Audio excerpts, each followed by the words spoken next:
भारतीय संविधान के निर्माता डॉक्टर भीमराव अंबेडकर की जयंती के अवसर पर भीम आर्मी पूर्णिया की ओर से एक रैली पूर्णिया में निकाली गई, जिसमें बड़ी संख्या में डॉक्टर अंबेडकर के चाहने वालों ने हिस्सा लिया। रैली की अगुवाई भीम आर्मी के जिला अध्यक्ष चंदन पासवान कर रहे थे, जिसमें समाज सेवी निरंजन कुशवाहा ने भी अपने समर्थकों के साथ हिस्सा लिया था और डॉक्टर भीमराव अंबेडकर के आदर्शों को याद करते हुए उन्होंने श्रद्धांजलि अर्पित करते हुए कहा कि उनके आदर्शों पर चलना आज की पीढ़ी के लिए बहुत ही आवश्यक है। इस मौके पर भीम आर्मी के जिला अध्यक्ष चंदन पासवान ने कहा कि बाबा साहब ने दलितों पिछड़ों को हक दिलाने के लिए जितना संघर्ष किया उसका लाभ हमें मिल रहा है, किंतु उनके सपनों को 100% साकार करना उन लोगों का काम है। और 131वीं जयंती के अवसर पर उन लोगों ने नए संकल्प के साथ उनके सपनों को साकार करने की योजना बनाई है।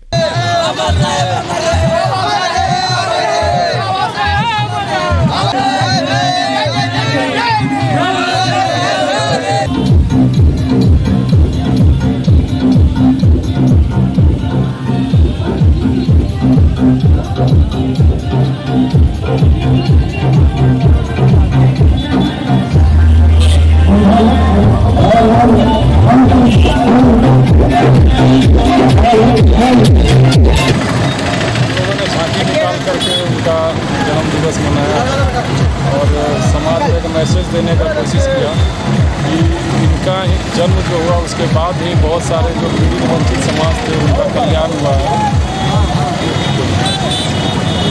अच्छा, क्या कुछ संकल्प आज आप लोगों ने लिया है?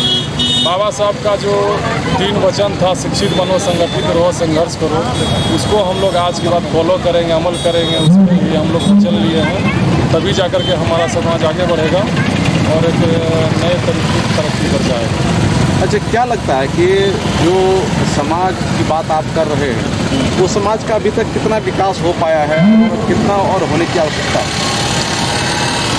देखिए, विकास तो हो ही रहा है, ऐसा नहीं कि नहीं। जो लोग समझ रहे हैं, शिक्षित हो रहे हैं, वो आगे बढ़ रहे हैं और उनको समझ में आ रहा है। शिक्षा का थोड़ा हमारे समाज में अभाव है, जैसे पूरी तरह से शिक्षा हमारे समाज में आ जाएगी, हमारा समाज पूरी तरह से विकसित होगा। शिक्षा के बिना विकास असंभव है। ये बाबा साहब डॉक्टर भीमराव अंबेडकर के जन्म दिवस के अवसर पर आज रैली निकाला गया। ये समाज के सभी दबे कुचले लोग और बाबा साहब के पद चिन्हों पर चलने वाले लोगों के द्वारा निकाला गया और इस रैली का माध्यम से समाज के उन सभी लोगों को एक मैसेज देने का जो है मकसद है कि जो कैसे एकजुट होकर, संगठित होकर संघर्ष करने का जो बाबा साहब ने जो रास्ता दिखाया था, उस रास्ते पे चलने के लिए यही मकसद है हम लोगों का। बाबा साहब का जो भी बात है वो जन जन तक कैसे पहुँचे और कैसे लोग उस पर चले, यही मकसद आज।